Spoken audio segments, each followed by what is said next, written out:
예. 그 우리나라 그 속담이라 할까요? 자기가 그 들리는 대로 아니 듣고 싶은 대로 들리고 보고 싶은 대로 본다 이러지 않습니까? 특히나 보고 싶은 대로 본다는 것도 그래 저기 어디 뭐 허연 옷이 하나 보이는데 저 귀신처럼 보이면 진짜 귀신처럼 보인다 아닙니까? 제가 유튜브를 이렇게 보고 있는데 느닷없이 이런 유튜브가 떴어요. 그 보니까 그 윤석열 대통령이 바이든 대통령하고 둘이서 뭔가 열심히 그 대화를 나누더라고요. 그리고 나서 윤석열이가 속도로 나왔어요. 근데 얼굴 표정이 굉장히 밝았어요. 그리고 쭉 나오는데 옆에는 박진 외무부 장관 그리고 청와대 사람들하고 이렇게 한무더기가 나오고 있으면서 윤석열이가 뭐라 말했는데 그 당시 내가 볼 때 귀에 들리는 거라서는 국회라는 말이 들렸고 쪽팔린 이런 말, 쪽팔린 이 정도가 들렸어요. 외에는 뭐 잘 안 들리더라고요. 근데 그 밑에 자막을 달았어요. 그 자막을 어떻게 달았나 하면 갈로 치고 미국 그리고 갈로 닫고 미국 국회 뭐 새끼들이 국회 새끼들이 승인해주지 않으면은 바이든이 쪽팔리겠는데 이런 자막을 달았어요. 그래도 뭐 별로 그렇게 뭐 와닿지는 않더라고요. 뭐 그렇겠지. 미국 국회의원들이 그 바이든 80억 불 너무 많다고 승인을 해주면 바이든 쪽팔리겠지. 뭐 그렇겠지. 이렇게 하고 넘어갔는데 그게 아니더구만요. 그 다음부터 이제 막 난리굿이 났어요. 어떻게 그 새끼라고 말할 수 있고 바이든이 쪽팔린다고 말할 수 있느냐. 그래갖고 그걸로 끝났으면 또 뭐 국내 일로 끝났다고 보면 되는데 MBC가 또 미국에다가 미국 그 대통령실에다가 그 물어봤어요. 아니 우리나라 대통령이 당신네 대통령 바이든 쪽팔린다고 말했는데 어떻게 생각하십니까? 야, 그거 참 문제가 된다 싶더라고요. 그래서 그 다음부터는 이제 그 윤석열 대통령이 뭐라고 했는지를 이제 언어학자들이 분석도 하고 막 이렇게 갖고 하니까 결론은 언어 분석학자들이 해독 불가더라고요. 그러면서 이제 저도 이제 제가 듣고 싶은 대로 들은 대로 말하면은 이래요. 제가 듣고 싶은 대로 들은 대로 말하고자 한다면은 국회에서 이 새끼가 할 수도 있었고 이놈들이 이 자들이 이 중에 하나가 되겠죠. 국회에서 이 새끼들이 이 새끼들이 이 자식이 우리 경상도 말로 이 자식들이 안 듣는데 우리도 여기 앉아서 술 먹을 때 윤석열이 개새끼라고 또 이야기하고 김영사의 개새끼라도 이야기하고 그 누구야 김대주의 족같은 놈이라고 욕도 하고 우리 다 한다니까 거침없이 안 듣는 데서 하는 거 그거 큰 흠이 될 수 있나? 그랬는데 그 다음 뒷마디가 바이든이 쪽팔리겠네. 거기서 왜 바이든이 나올까? 바이든하고 방금 싸우다가 돌아섰으면은 그런 말을 했을 수도 있는데 바이든하고 이야기하고 윤석열이가 하고 싶었던 이야기는 다 했는 것 같아요. 다 하고 기분 좋은 표정을 지으면서 나오면서 굳이 바이든이 쪽팔리겠나? 그건 아니었겠다 싶어요. 그러니까 윤석열이가 나오면서 그 국회에서 날려버리면 아니면 발리면 쪽팔리겠네. 그 말은 얼마 전에 그 영빈관 짓는데 800억을 신청했는데 우리나라 예산에 의하면 800억 정도는 아무것도 아니죠. 군청 짓는데도 1,000억이 들어가는 이께서는 지금 입마당에 그 외국 정상들이 오면은 숙소로 제일 집을 하나 짓는데 멋있게 지어야 될 거 아닙니까, 그거는 진짜. 내가 볼 때는 한 1,000억을 정도 들더라도 좀 멋있게, 뭐 사치스럽게는 아니지만 그래도 한국 미를 담아서 아주 아기자기하게 멋있게 지어야 되지 않겠나 하는 게 저기 생긴데 그걸 날려버리더라고요. 참 아쉽다. 뭐 대통령이 해봐야 앞으로 이제 그 영빈관을 짓는다 해도 한 3년 걸릴 건데, 그래봤자 뭐 윤석열 대통령이 실제로 사용하는 거는 뭐 2년 이내에 약간 쓰다가 말 건데 그 다음 대통령이 또 쓸 거 아닙니까? 그런 상황인데 민주당에서 반대해갖고 날려버렸다 아닙니까? 그래서 아마 윤석열이가 나오면서 순간적으로 그 생각이 떠올라갖고 아이 국회 새끼들이 그 날려버리면 또 이게 쪽팔리겠는데 왜 그러니까 윤석열 대통령도 1억 불을 그 난민 구제 기금에 1억 원을 자기도 기증하겠다고 이야기했다. 그 만약에 그 국회에서 날려버리면은 대통령으로서 쪽팔리잖아요. 나는 그런 생각을 해볼 때 바이든이 쪽팔리는 게 아니고 그 바이든에게 쪽팔리겠는데 윤석열이가 자기도 1억 준다 했는데 그걸 날려버리면은 윤석열이가 바이든에게 쪽팔리겠는데 나 이렇게 들렸어요. 바이든이 쪽팔리는 게 아니고 국회에서 그 예산을 날려버리면은 그 윤석열이가 바이든한테 쪽팔리겠는데 나 이 말 아니었나 이렇게도 생각해 봤어요. 그러나 어쨌든 간에 중요한 이야기는 해독 불가합니다.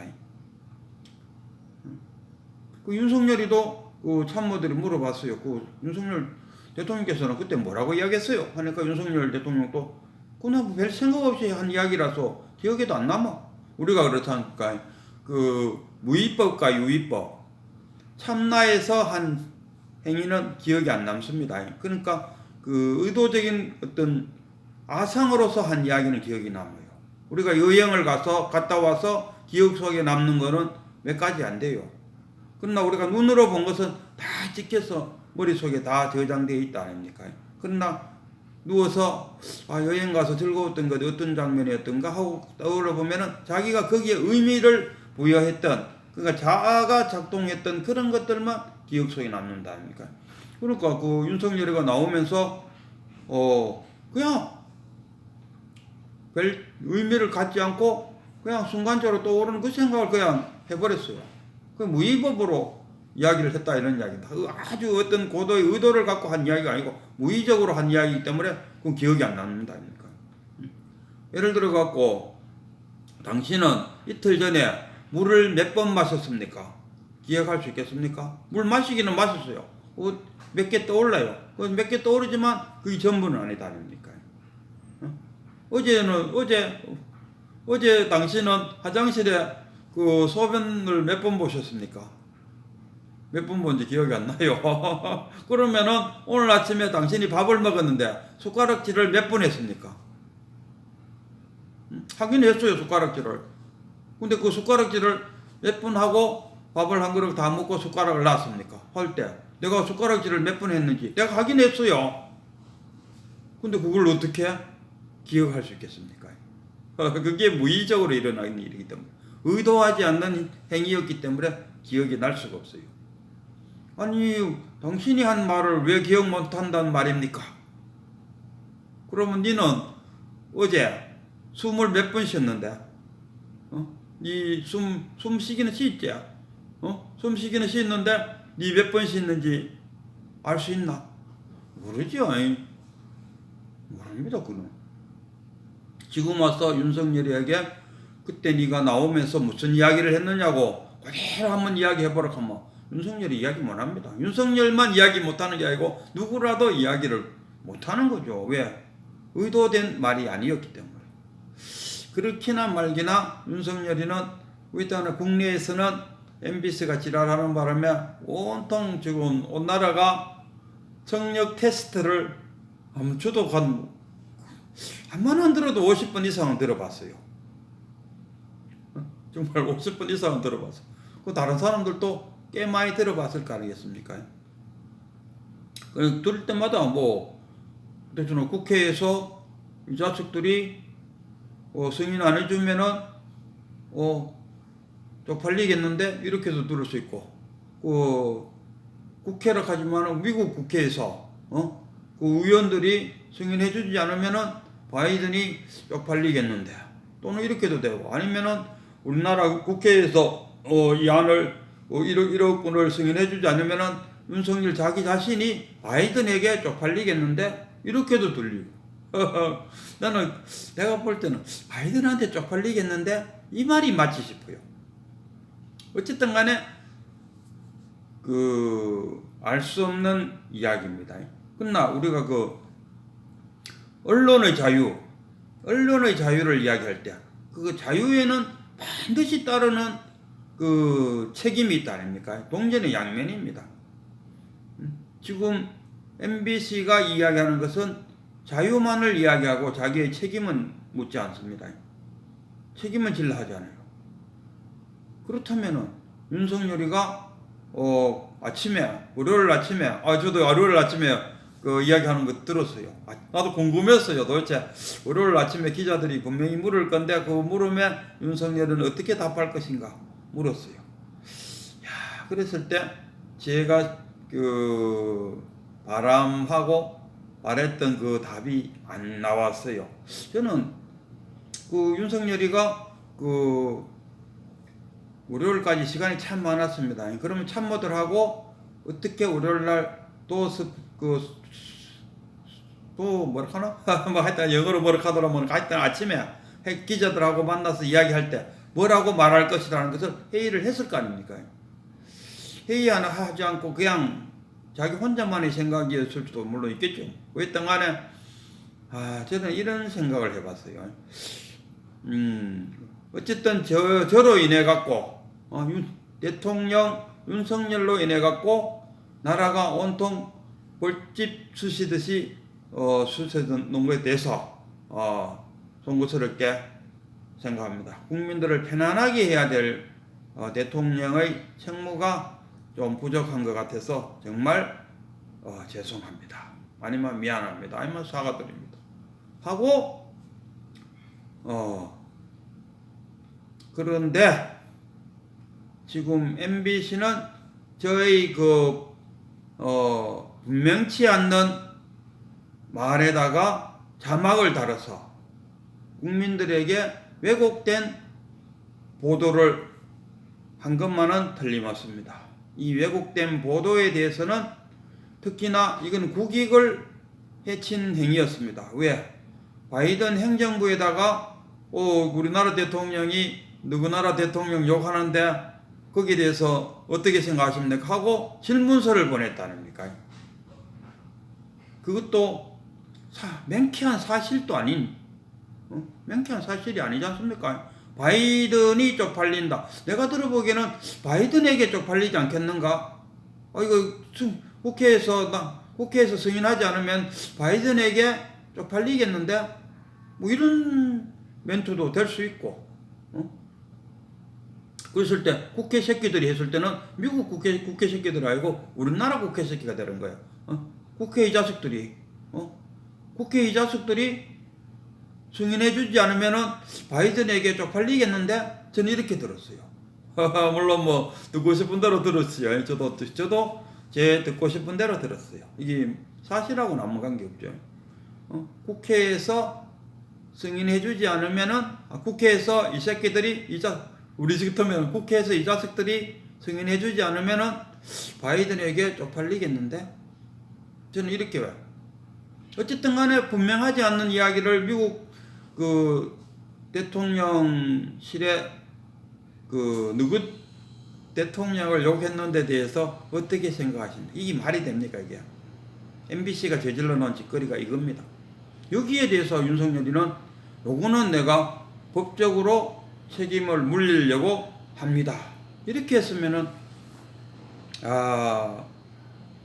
국민들로부터 박수를 받지 않았을까.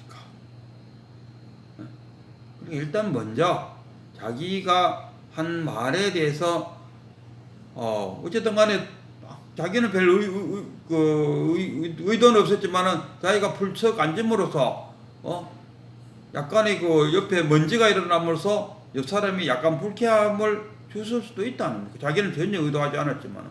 그럼 거기에 대해서 미안합니다. 예의적으로 한마디 하는 것도 나쁘지 않다 아닙니까? 그래서 아이고 국민들한테 그런 어떤 소란이 일어나게 해서 국민들의 그 심려를 끼쳐서 윤석열을 좋아하는 사람은 아이고 윤석열이가 왜 그런 말을 했을까? 좀 안타까운 감 같고, 윤석열을 싫어하는 사람은 아이고 윤석열 저놈 새끼 저런 이야기를 했구나, 잘 됐네, 이렇게 생각하는 사람도 있을 거고요. 그래서 아이고 어쨌든 간에 자신의 행위로 인해 갖고 소란이 된 것에 대해서 일단은 사과를 하고, 뭐 잘했느니 뭐는 차원이 아니고 그런 소란이 일어난 것에 대해서 사과를 하고, 그리고 나서 MBC가 저지러 놓은 그 만행에 대해서 철저하게 응징을 하겠습니다. 언론을 바로잡겠습니다. 우리나라 언론이 자유만을 주장하면서 책임질 줄 모르는 이 언론에 대해서 제가 언론을 바로잡는 데 앞서겠습니다. 이랬으면 윤석열이가 박수를 받을 거 아니겠습니까? 그래서 어쨌든 중요한 이야기는 보고 싶은 대로 보고 듣고 싶은 대로 듣는 게 우리 인간사다. 그리고 우리 선적으로 말하면은 자신이 그 무의적으로 한 것은 기억이 잘 안 나요. 유의적으로 한 것이 기억이 남을 뿐이지. 그래서 내가 그 장면을 볼 때 윤석열의 그 한마디는 유의적으로 한 것이 아니고 무의적으로 행해졌다, 저는 이렇게 보고 있어요. 그러니까 오늘 쓸데없는 이야기를 짓거리는 바람에 시간이 훌렁 가버렸네요. 오늘 그 종록록 60치, 아이고 드디어 60까지 왔습니다. 아이고 종록록 책이 이게 여사로운 게 아닙니다. 그 백암록을 볼 때는 백암록 100칙은 그냥 쑥 지나간 느낌이었어요. 근데 이 종록록은 어렵네요. 하도 이 성본 스님이 하도 세심하게 이 강의를 꼼꼼하게 2시간 강의하십니다. 2시간 동안을 제가 열심히 듣고 또 거기에 대한 느낌을 제 나름대로 이야기하려고 하니까 이 종록록이 여사 어렵지가 않습니다. 오늘 그 종록록의 주인공은 위산과 철마. 위산이라고 하면은 그 백장 제자잖아요. 그 위산하고 조산하고 엄쳐서 우리 그 불교의 그 선불교 5종 중에 첫 번째로 위양종을 만들었다 아닙니까? 그 위산하고 그 백장 밑에 있을 때 위산의 그 하나 그 에피소드가, 백장이 있는데 어느 그 땅을 지간이랄까요? 지간이 와갖고 아이고 내가 오다 보니 저 어디 가서 절 지으면은 1500 대중을 거느릴 수 있는 절터가 있습니다 하니까 백장이 아이고 그렇다면 내가 가야지 하니까 백장이 간다 하니까 그 지간이 아이고 그 땅 주인하고 백장님하고는 안 맞습니다, 다른 제자를 보내세요 하니까, 그래 그러면은 누구를 보내지? 그러니까 가만 보이겠네, 저기 이산이 보이겠네, 저 그 밥 짓는 이산이 좀 그거 가면 맞겠다 싶은 생각이 드는데, 그러나 저 밑에 밥 짓는 좀 수준이 좀 떨어져 있는 그 절에 거기도 지위가 있을 거 아니겠습니까? 지위가 약한 위산을 보내주려고 하기엔 또 반발이 일어날 것 같아요.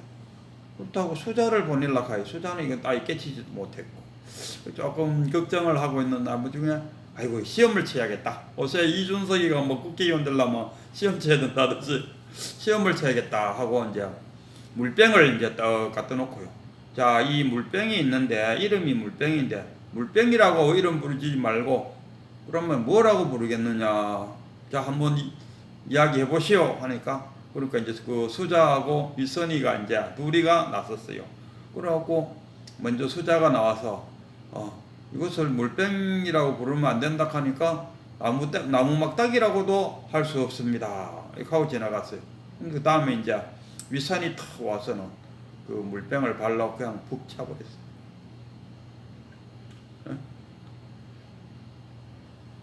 그 시험하고 있는데 그 이산이 와서 발로 그 물병을 푹 차버렸어요. 무슨 이야기입니까? 딴 수작을 부리지 마세요. 분별심을 일으키지 마세요. 그런 차원의 이야기죠. 깨치고 보면은 그 참 부질없는 짓거리다. 분별하는 그 자체가 부질없는 짓거리다. 이런 이야기입니다. 그래서 일단 그 두 대중들이 다 모여갖고 봤을 거 아닙니까? 역시 위산이 한 수이구나. 위산이 깨달았구나 하는 것을 다 인정을 받고, 그리고 위산이 그 가서 위산이 갔다. 그 중국의 스님들은 위산 앞에서 위산 붙여놓은 자기가 위산에서 살았답니다. 그래서 그 밑에 제자가 앙산이 나왔어요. 그래갖고 위앙종이 됐어요. 우리나라가 아니고 불교의 그 선불교 5종파 중에서 첫 번째 종을 이룬 그 위선입니다. 그 밑에 여자 제자가 하나 있었어요. 이게 철마입니다. 철막하니까 철로 만든 말이 아니고 이게 그 맷돌이라 그러더군요. 철로 만든 맷돌을, 그러니까 그 이제 윗산 밑에 이 철마 노파가 여자 노승이 비구니죠. 비구니.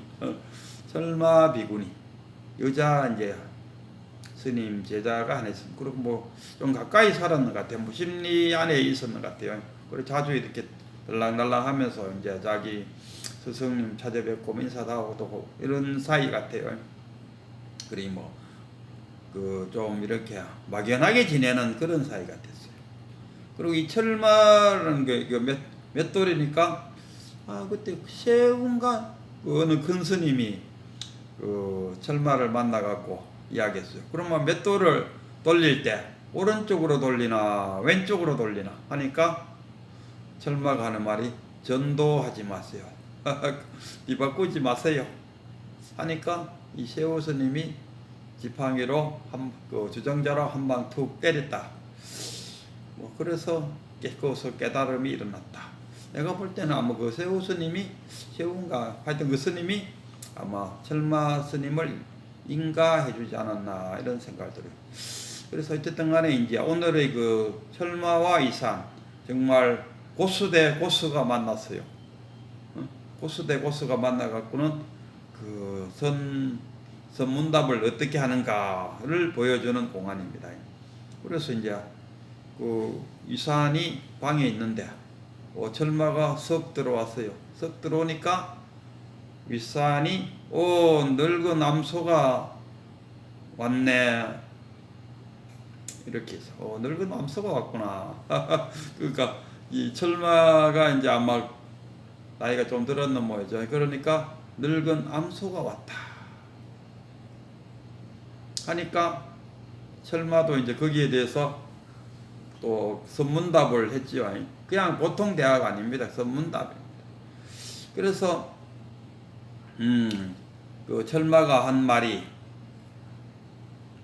우리식으로 표현하자면은 저기 봉화 골짜기에서 아니면은 저기 그 지리산 골짜기 아니면은 저기 어디입니까? 금강산 거기에서 큰 죄를 지내는데 거기에 가시겠습니까? 이렇게 응답을 했어요. 그러니까 위산이 벌러덩 누웠어요. 벌러덩 누운 걸 보고 철마는 말없이 방을 나갔습니다. 무슨 뜻인지 이해되겠습니까? 우리가 그 열애라 그러죠. 열애. 감도 없고 옴도 없고 여여하다. 그러니까 그런 차원에서 이제 위산이 이 철마가 어느 정도 이제 지혜가 많이 쌓였는가를 테스트하는 그 선문답을 한마디 던졌어요. 늙은 암소가 왔구만 하니까 왔다는 게 뭡니까? 오감이 없다 아닙니까? 우리는 참나가 오감이 없다, 여의하다, 늘 그 자리잖아요. 그러니까 꼭 한번 꼬시는 차원에서 왔구나 했거든요. 왔구나 하니까 철마는 또 뭐라 합니까? 갈라는교 딱 대꾸적으로 이야기했죠. 딱 이제 적절한 대답이 됐죠. 뭐 어디 간다는 거는 어디에 그거는 의미가 없는 거죠. 온다 간다. 선에서 참나가 본래 면목 오고 감이 없다입니까? 그래서 여의하다 이러지 않습니까? 그러니까 이제 다 이제 1대1이 됐어요. 그래갖고 이제 저기 제 지내는데 근절에 가시겠습니까? 하니까 위산이 그냥 벌러덩 누웠어요. 벌러덩 누웠다는 건 뭐야? 나는 이제 배도 부르고 뭐 배난한테 굳이 힘들어갖고 거기까지 내가 걸어갈 일이 뭐 있노? 여기가 원래 내 본래 면목인데 하고 떨렁 누웠어. 그러니까 그 철마도 마찬가지로 그대가 본래 면목의 자리에서 본래 그 자리 지금 여기에서 지금 시절 인연을 만나 지금 여기에서 반야의 지혜로 자신의 본분사를 살아가고 있는 그 모습을 이선이 턱 보였으니까 그래? 그럼 나도 나의 본래 면목으로 돌아가겠다 하고 방문을 열고 씩 나왔다 이런 이야기입니다. 뭐 이 정도 하면은 위산과 철마 간에 나눈 대화가 그 선문답이 무엇이었는지 뭐 대충 감을 잡았지 않았겠나 싶어요.